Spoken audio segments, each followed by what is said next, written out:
Hello everyone, welcome to Book Club Preview. I'm Michael, and today we're looking at the Spiderwick Chronicles, The Wrath of Mulgarath, Chapter 3. And in this chapter, Jared goes into the forest, the elven forest area. He gets there, nothing happens. He's yelling, hey guys, come out! No one comes. The vines don't move, walls aren't made, and he's just sitting there with Thimbletack. He's getting really angry and he wants to just smash one of the little mushrooms in the fairy ring, but he doesn't. And he's just about ready to kick one when the elven woman comes out. She says, "Oh, foolish child, why did you come here?" And that's when he starts to share, like, hey, I need to talk with Arthur. Please let me speak with him. And she tells him, no, it's too late. Mulgarath has the book. He's getting his army. He's going to come here, and he's becoming even more powerful. And so he just kind of really tells her, like, please let me talk to him. He has my mother. And he says, I promise I will give you the book if I get it back. And she doesn't really believe him, but Thimbletack comes out and he bows and he says, yes, he's telling the truth. Please listen to him. And so she agrees. She says, okay, once you get the book, we will come to you to get it. And then she lets Arthur come out.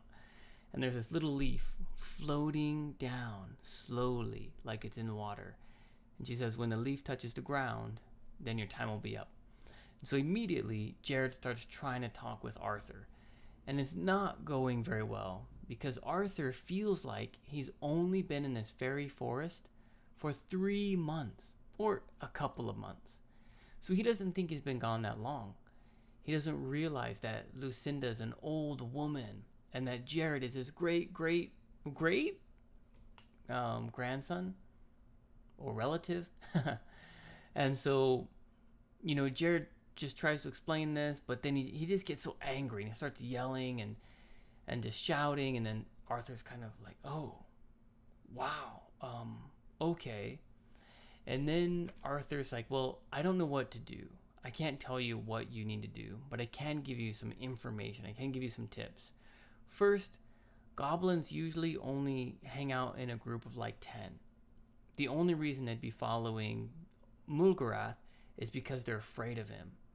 But even then, if they're in groups, they're probably really disordered. And, they're probably don't follow very well or something.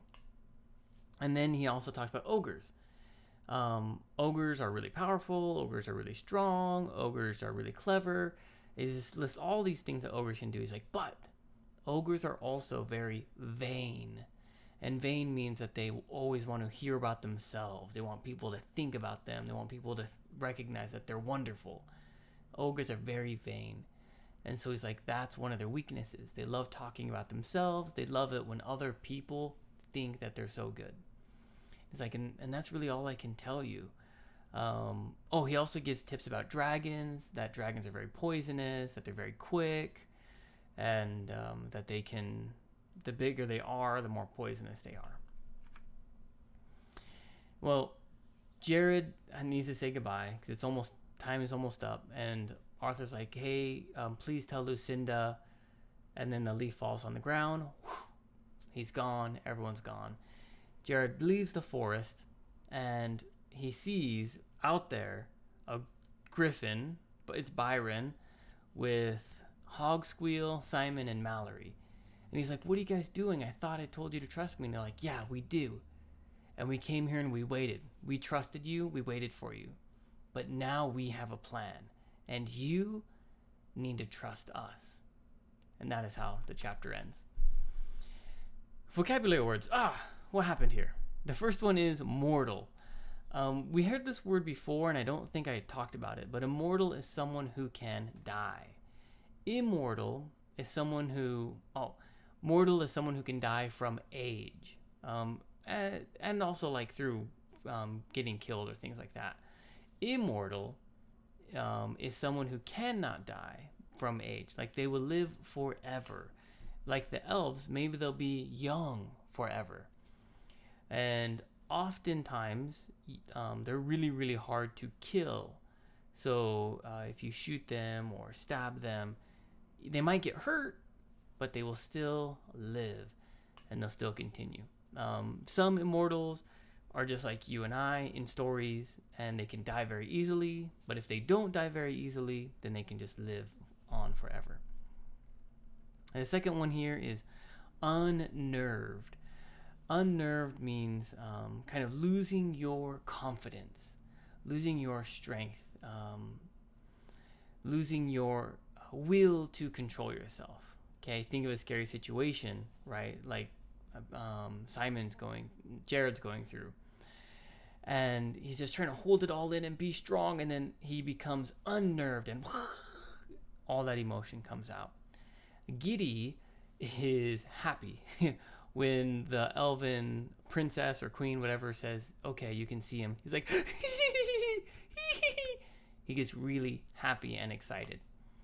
Tweed coat is a kind of coat, look in your book, the kind of style that Arthur is wearing, that is a tweed coat, that kind of jacket.